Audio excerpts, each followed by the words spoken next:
BJP চৰকাৰখনে সমবিকাশ আৰু সম উন্নয়নৰ কথা কয়, যিহেতুকে আমাৰ এই 95 নং ডিমৌৰ বিধানসভা সমষ্টিৰ যিজন বিধায়ক তেখেত সম্পূৰ্ণৰূপে সমষ্টি উন্নয়নৰ ক্ষেত্ৰত ব্যৰ্থ হৈছে।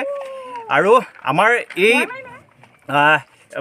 যিহেতুকৈ আমাৰ এই ৰাস্তাসমূহ বিশেষকৈ গ্ৰামাঞ্চল, আমাৰ ডিমৌ সমষ্টিৰ গ্ৰামাঞ্চল আৰু বানগ্ৰস্ত অঞ্চল, সেই হেতুকে আমাৰ ৰাস্তাৰ পদূলি ঘাট অৱস্থা একেবাৰে শোচনীয়, যিহেতুকে আমাৰ ইয়াত বানপানী হয়। আৰু তেখেতে বিধানসভা ইলেকশ্যনৰ যেতিয়া নিৰ্বাচিত হৈছিল, তেখেতে আমাক প্ৰতিশ্ৰুতি প্ৰদান কৰিছিলে তেখেতে আমাৰ ৰাস্তাসমূহ নিৰ্মাণ কৰি দিম। আৰু এতিয়া বিজেপি শাসনাধীন চৰকাৰে 10টা বছৰ অতিক্ৰম কৰিলে, আজিলৈকে এই ৰাস্তাত শিলগুটি এটাও পৰা আমাৰ পৰিলক্ষিত নহ'ল। তেখেতলোকক যেতিয়া আমি প্ৰশ্ন সোধোঁ ৰাস্তাৰ কথা কি হ'ল, তেখেতলোকে কয় হ'ব ৰাস্তা হৈ আছে। বাৰম্বাৰ এই ৰাস্তা জুখিছে, কিন্তু আজি পৰ্যন্ত এই ৰাস্তা হৈ নুঠিলে। আমাৰ ৰাইজ আজি ক্ষোভিত হৈ ইয়াৰে আমাৰ ওলাই আহিছে, যিহেতুকে আগন্তুক বিধানসভা নিৰ্বাচন আছে। নিৰ্বাচনৰ আগে আগে যদি তেখেতলোকে আমাৰ ৰাস্তা নিৰ্মাণ কৰি নিদিয়ে, আমাৰ ৰাইজে ভোট বৰ্জন কৰিব। এজাক বৰষুণ দিয়াৰ লগে লগে মানে আমাৰ ওলাবলৈ দিগদাৰ হৈ যায়। আজি স্কুটি এখন নিবলৈও আমাৰ দিগদাৰ হৈ যায়। ধৰি লওক খোজকাঢ়ি স্কুটিখন ঠেলি নিবলগীয়া হয়। ল'ৰা ছোৱালী আছে আমাৰ স্কুলত পঢ়া, ওচৰে পাঁজৰে বহুত ল'ৰা ছোৱালী আছে তেনেকৈ।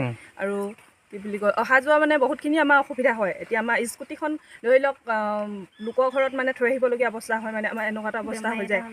এইফালে 108 এনেকৈ মানে মানুহবিলাকে 108 অহা ব্যৱস্থাটো নকৰে, হ'লেও মানে নিজৰ যিবিলাক প্ৰাইভেট গাড়ী আছে তেনেকৈ নিয়ে যদিও মানে আমাৰ গাড়ীখন সোমাবলৈ মানে বাৰিষা ছিজনত এনেকুৱা এটা দিগদাৰ হৈ যায়, মানে ঠেলাত তাৰমানে তুলি নিবলগীয়া অৱস্থা হয়। যদিও মানে কেইবাজন মানুহেও ঠেলি মানে নিবলগীয়া অৱস্থা হয়, তাৰমানে বেমাৰীজন গাড়ীখনত তুলিবলৈ এনেকুৱা এটা অৱস্থা হৈ যায় আমাৰ ইয়াত। তাৰমানে তেখেতলোকে ৰাস্তাটোৰ কাৰণে জোখ কৰিছে আগত, কেইবাবাৰো কৰিছে, কিন্তু আজিলৈকে হোৱা নাই। সুশান্ত বৰগোহাঁইলৈ গ'লে এটাই অনুৰোধ জনাইছোঁ, তেখেতে অকণমান চকু ফুৰাই চাওক। বকতা পনিবিল গাঁওখন তেখেতে অলপ চকু ফুৰাই চাওক ভালকৈ, চাৰিও চুকে মানে কি হৈ আছে, কি হৈ অহা নাই। মানে ইলেকশ্যনৰ আগত ৰাস্তাটো হৈ উঠিব লাগে, সেইটোৱে তেখেতক অনুৰোধ জনাইছোঁ।